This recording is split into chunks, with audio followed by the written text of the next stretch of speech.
Welcome to the Ed Leaders Edge podcast, where we interview innovators and thought leaders in the field of education who are helping students thrive.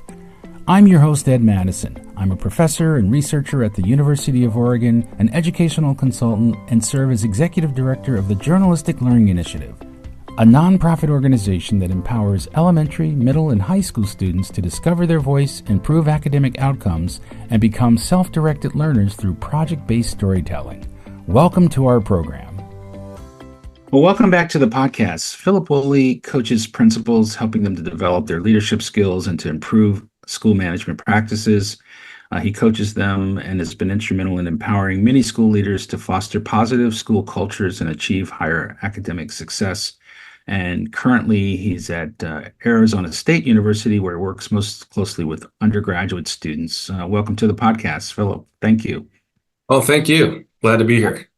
Yeah, I wanted to, particularly now since you're working with undergraduates, there's been so much talk about, in terms of post-COVID concerns about a learning gap, and I'm just curious what you're noticing. And we were kind of chatting about this the other day in our pre-interview.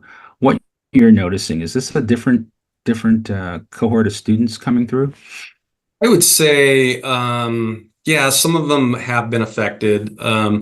We offer obviously some I-courses and those type of things. So it's interesting when students, some of them are really into wanting to do an I-course and some of them are not, just because of their experiences from being online during the COVID period and everything. Mm-hmm. And I-course, you mean internet delivered? Is that what you mean? Yeah, it's like a hybrid course actually, where they might go to class once a week and then other parts of the assignments are done online and stuff like that. Mm-hmm.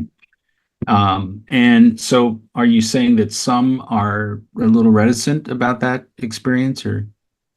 I would say so, yes. I mean, a lot of students are resilient, but there was a lot of harm done during the lack of educational opportunities during COVID. Mm-hmm. And let me ask you, in terms of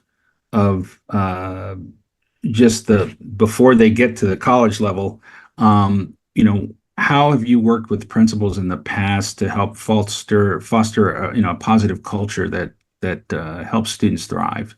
Yeah, and I've always said this, is that the culture obviously starts at the top. I used to tell my students and my teachers and some of my administrators also that if I'm grouchy, it's going to go downhill. It's going to go to my assistant principals, and it's going to go down to my teachers and to my students. So having a positive culture is very, very important. Like I said, it starts at the top, and just by the actions of the person that is at the top are very, very important. So there's not a lot of learning going on when there's a negative culture. I always used to use this video with Rita Pearson. It's called Every Student Needs a Champion. And basically one thing she says is that kids don't learn from people they don't like. And I think that that's very true in today's society.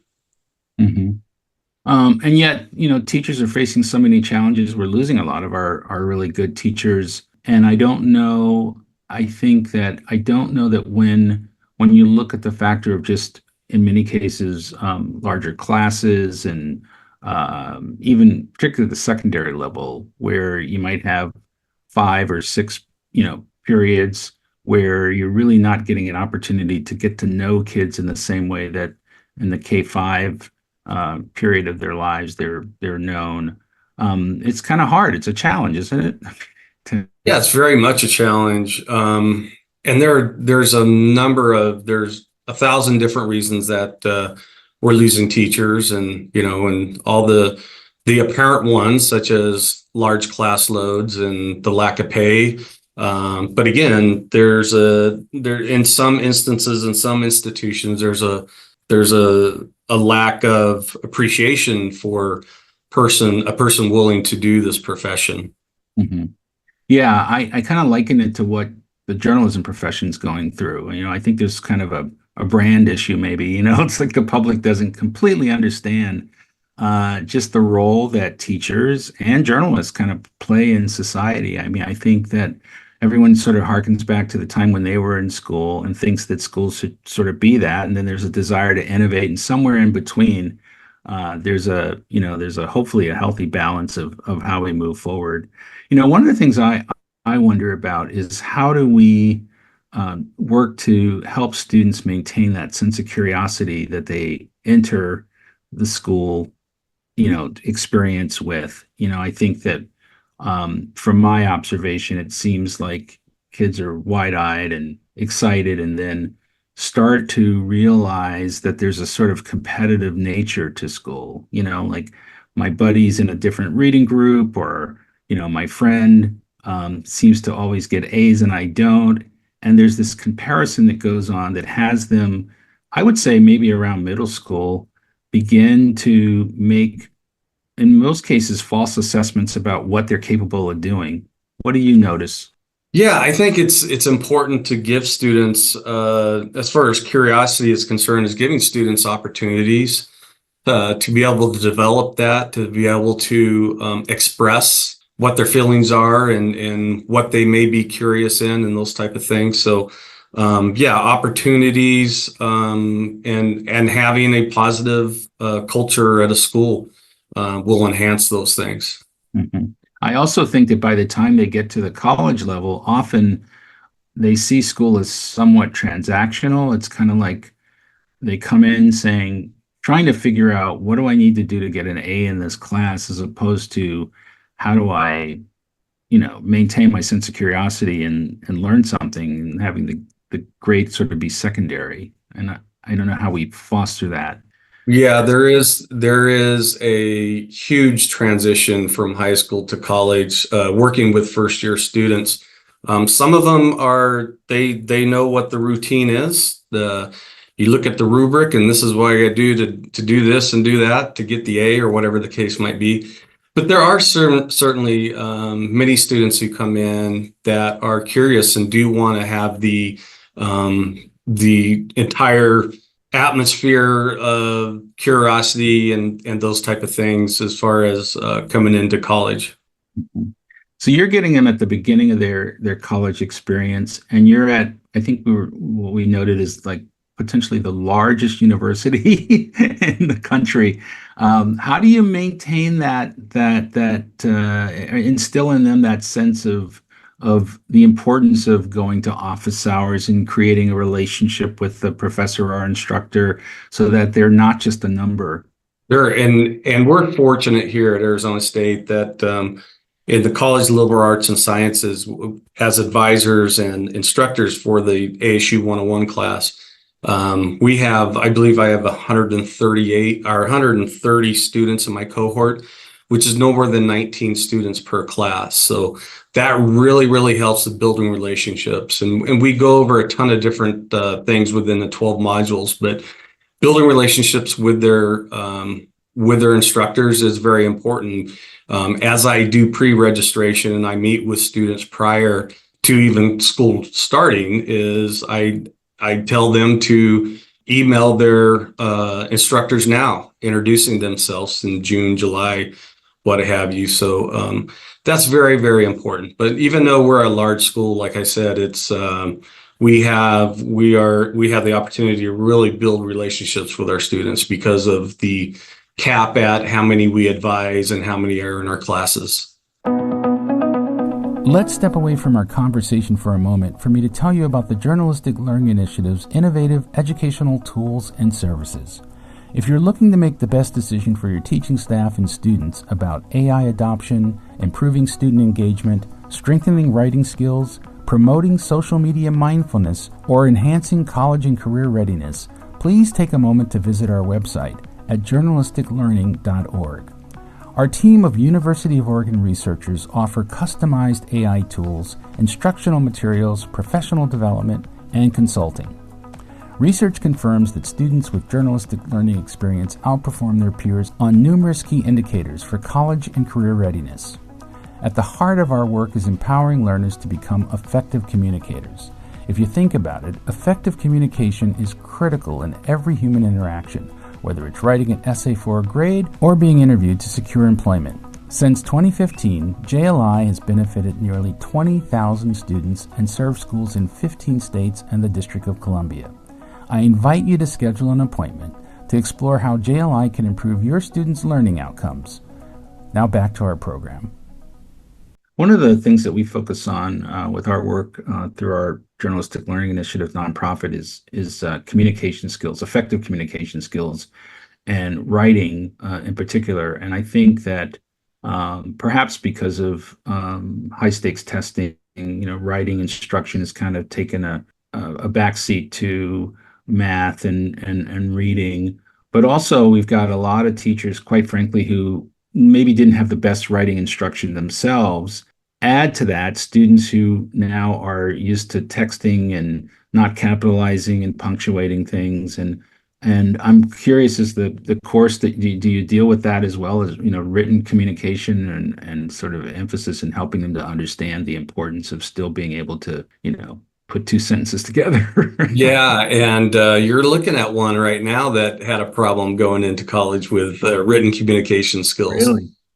Yeah, and just through my experiences through college and obviously working on my master's, it's just like anything else. You practice, the better you get at it. So I think I'm a pretty good writer now, but I wasn't at one time. So I take that into consideration. Part of what we do within the modules within the class is that we do talk about communication skills.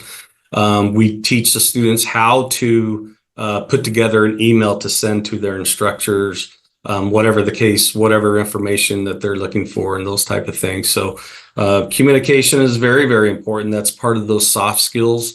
Verbally communicating is part of those soft skills that you really don't get very much instruction in high school and those type of things. So again, having the small numbers and being able to build relationships, it's much easier to communicate with a student when there's 19 students as opposed to some of the larger classes, which may be your English classes, psychology classes, and so on and so forth that might have a couple hundred students in it. So, but yeah, part of the ASU 101 class that we do is communication skills. Very, very important.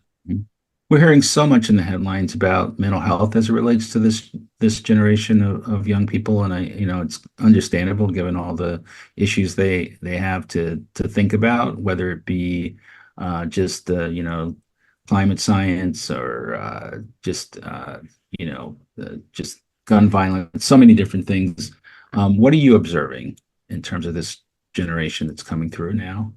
So it's interesting that this generation is able to talk about anxiety and depression much easier than I think, obviously, my generation and others. But yeah, I mean, I think also that maybe there's a lot of people throughout the world that had anxiety and depression and did not know what that was called or anything. So what is really neat, though, is a lot of these students can talk about it and have conversations that maybe college students weren't having with each other, or maybe even in a classroom setting that hadn't happened before. But yeah, there is definitely, there's all sorts of studies that have been done since before and after COVID about the high anxiety level of students nowadays. So, and I've seen a couple of them. I've had to escort a couple students from my office to the health center because of,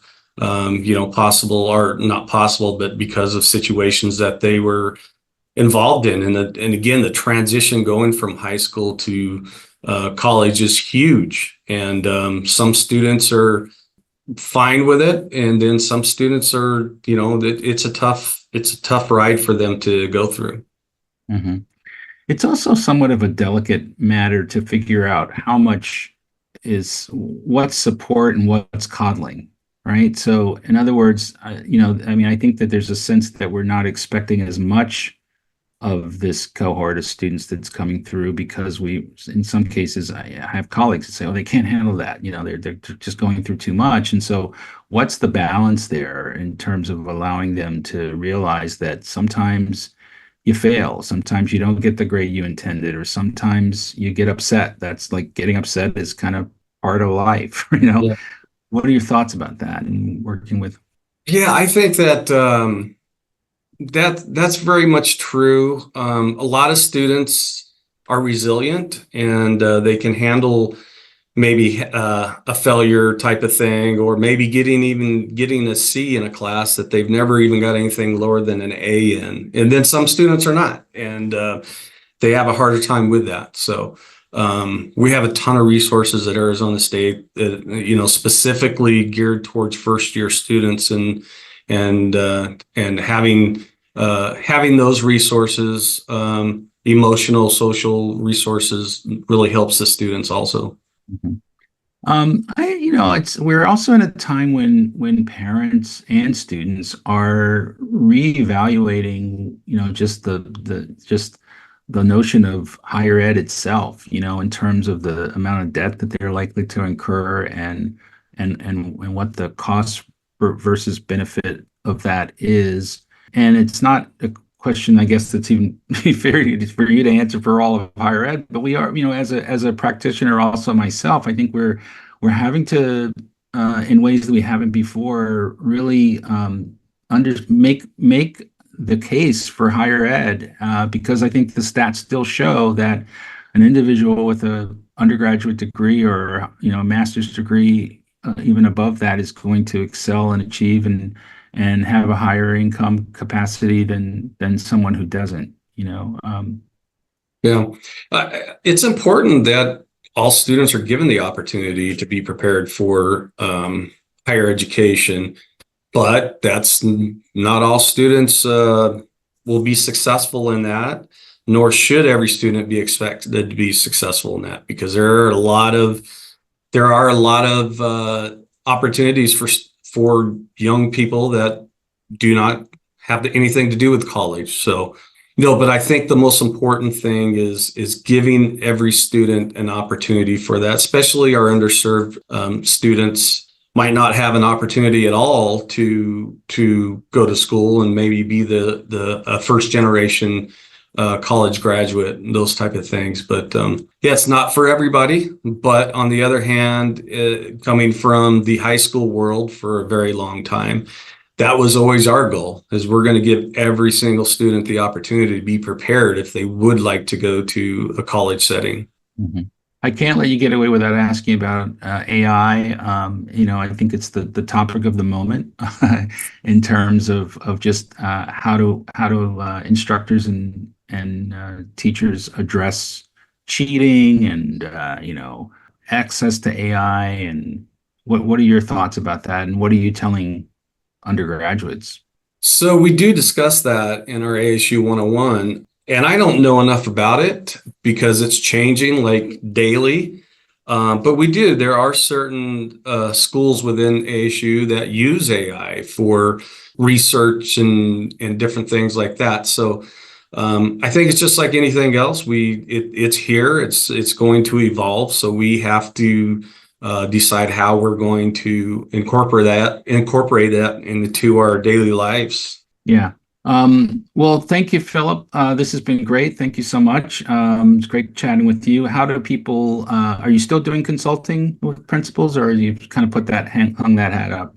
No, I'm doing a little bit. Okay. I'm doing a lot of unofficial consulting also. I get I get a lot of phone calls and emails and those type of things, but All right.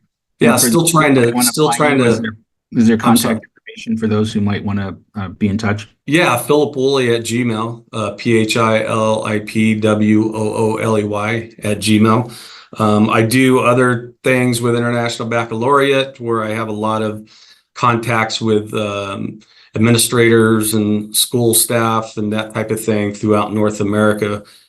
So just having that resource also has been really good. I enjoy talking to anybody about anything that has to do with education. So I'm pleased, if anybody would like to contact me, please feel free to do so.